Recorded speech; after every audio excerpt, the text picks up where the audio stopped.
E aí Pedro pregou para aquela multidão. E aquela multidão, quase 5.000 pessoas. Se você ver o capítulo 4, verso 4, você vai ver o que eu estou falando. Muitos, porém, dos que ouviram a palavra, creram. E chegou o número desses homens a quase 5.000. Nós falamos aqui, você tem o livre-arbítrio. Deus não tirou o seu livre-arbítrio. Você pode crer ou você pode não crer. Quem crê tem uma consequência e quem não crê tem outra. E quase 5.000 pessoas aceitaram a Jesus através da vida de Pedro e de João naquele momento no templo.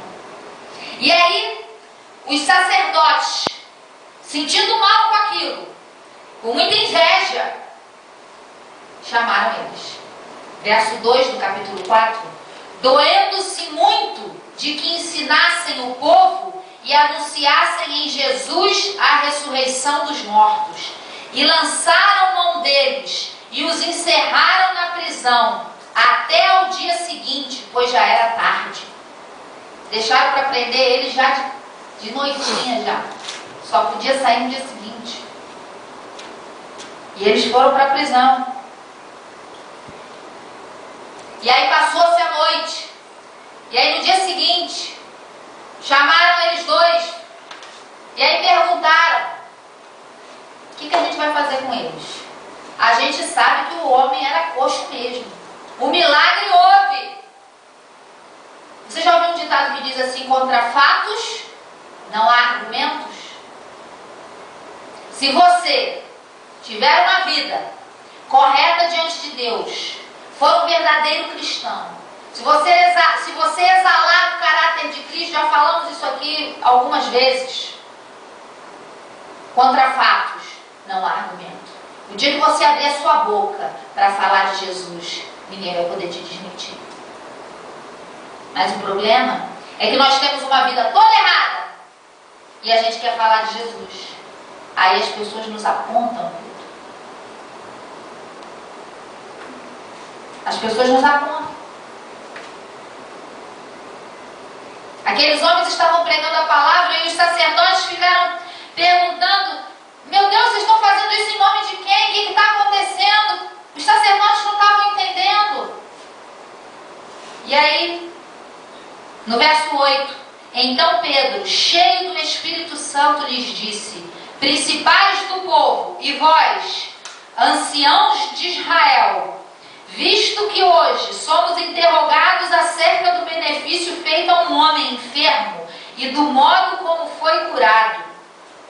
Aí falou de Jesus. Eles estavam mais preocupados com o que ele estava ensinando do que com a bênção.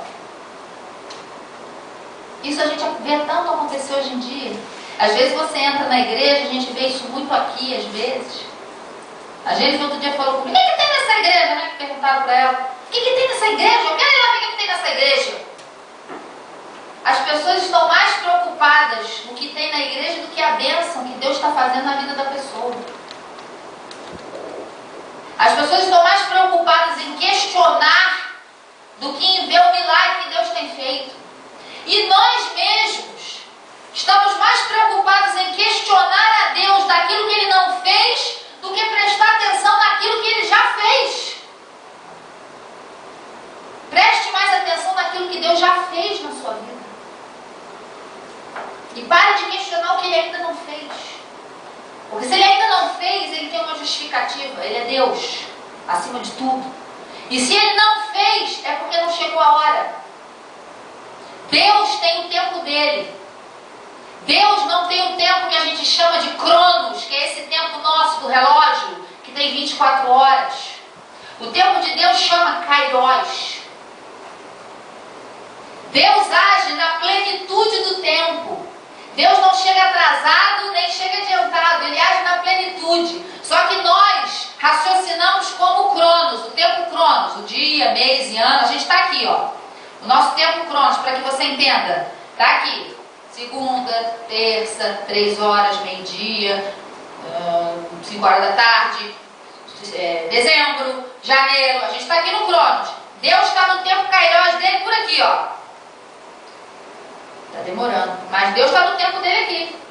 Em algum momento o Kairos de Deus vai chegar no seu Cronos. E aí é o tempo certo. Aleluia. Glória a Deus. Amém. Não importa se no seu tempo Cronos você andou 1 mês, 1 ano, 5 anos, 4 anos. Não importa. Importa que o tempo Kairos de Deus está vindo aqui, ó. Mas vai chegar uma hora que ele vai cruzar com o teu tempo. Portanto, calma. Calma. Não crie expectativa. Deus vai agir. O Senhor está mandando dizer isso aqui. Amém, Senhor. O Senhor vai Receba, agir. em nome de Jesus. Calma. Quando começar a ficar ansioso, fala, Senhor, eu estou ficando ansioso. Estou entregando para o Senhor. Não quero pensar nisso não. E Pedro e João estavam sendo interrogados pelo povo. E aí eles pregaram para os principais sacerdotes. Sabe aquele Jesus que vocês rejeitaram? Foi no nome dele que a gente curou esse coxo. E vocês sabem que ele era coxo. Porque há 40 anos que ele está aqui pedindo esmola. Vocês sabem disso. E eles ficaram maravilhados e ficaram invejosos porque eles sabiam que Pedro era um pescador. E com que intrepidez, com que ousadia, aquele homem estava falando aquilo tudo, de maneira que conseguiu convencer quase 5.000 pessoas. Para você convencer uma pessoa é difícil, imagina 5.000. Porque há um problema na multidão, né? Quanto mais gente, maior a dificuldade de persuasão. Por quê? Porque um vai fortalecendo o outro. Quando você fala com uma pessoa isolada, a pessoa está sozinha. Mesmo que ela não concorde, ela está sozinha, não fica de te rebater. Mas se já tem 2 ou 3, um vai se escorando no outro. Um diz, eu não concordo. É mesmo, eu também não concordo. Aí outro, é verdade, sabia que eu não concordo também? Pronto, aí ganha força no não concordo. Então você persuadir, convencer um grande número de pessoas é muito mais difícil que você convencer uma pessoa só. E ele conseguiu convencer quase 5.000, sendo um indouto. Lê aí. No capítulo 4, no verso 12, quando Pedro deu uma declaração, que esse versículo você deveria ter de cor na sua vida. Atos 4:12. E em nenhum outro há salvação, porque também debaixo do céu nenhum outro nome há dado entre os homens, pelo qual devamos ser salvos. Então eles, os sacerdotes, vendo a ousadia de Pedro e João, e informados de que eram homens sem letras e indoutos, se maravilharam e tinham conhecimento de que eles haviam estado com Jesus. E vendo estar com eles o homem que fora curado, nada tinham que dizer em contrário. Aleluia. Contra fatos, um argumento. Quando você começar a deixar Deus agir na sua vida, e como quando você começar a exalar o caráter de Cristo, contra fatos, não há argumentos. Ninguém vai poder te apontar o dedo. Você que ora pelo seu marido,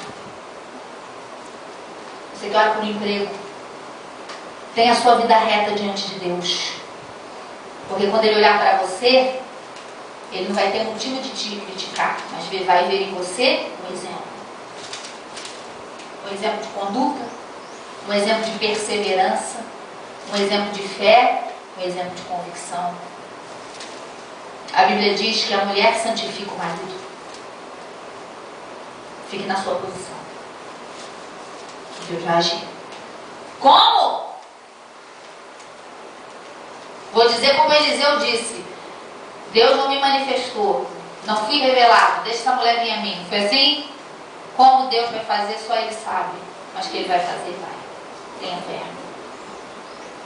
Isso em todas as áreas. Área de emprego, área sentimental, área financeira, área psicológica, emocional, todas as áreas. E aqueles homens não puderam calar Pedro e João, porque falaram, a gente não pode fazer nada, realmente ele era coxo e está curado.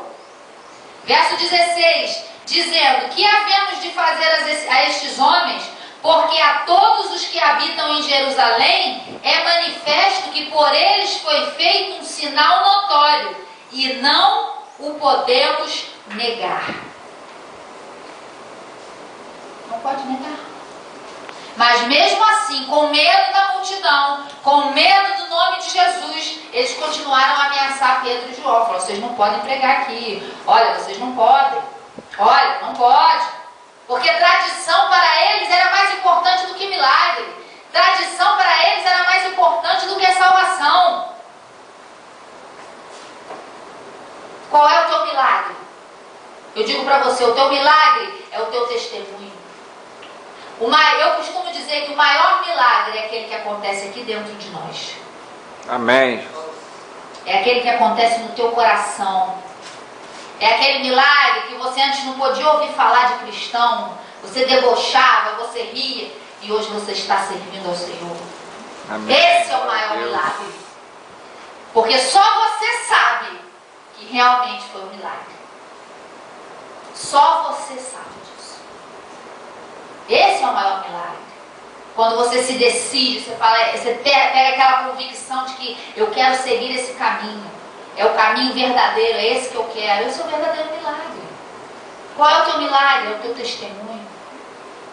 Quando as pessoas olharem para você, não vão poder negar esse milagre. Não vão poder negar. Tenha uma vida reta diante de Deus e você não vai se arrepender. Você não vai ter do que se arrepender.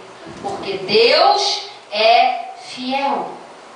E aqueles sacerdotes não estavam contentes e continuaram a ameaçar a Pedro e a João.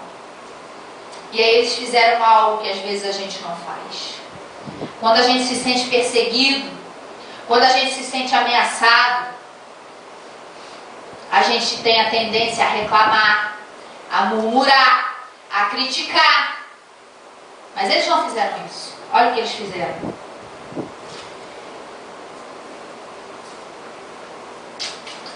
Verso 29.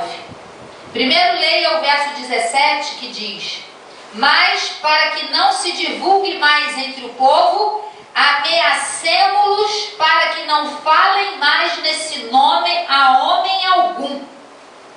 E chamando-os disseram-lhe que absolutamente não falassem, nem ensinassem no nome de Jesus.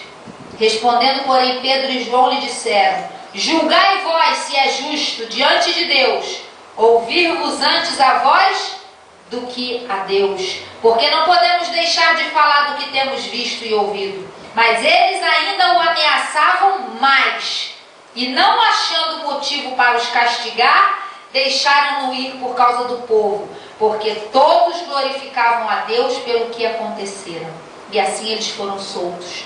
Mas eles ameaçavam: vocês não podem falar, não podem ensinar, cala a boca. E aí Pedro falou assim: vocês julguem se é certo, se é justo a gente ouvir vocês ou ouvir a Deus? Vocês estão vendo com seus olhos. E aqueles homens não tinham mais do que falar, tiveram que soltar. Mas eles foram ameaçados. Com certeza eles deviam ter mandado capangas, pessoas para perseguir, para espreitar, para ver se Pedro e João não estavam falando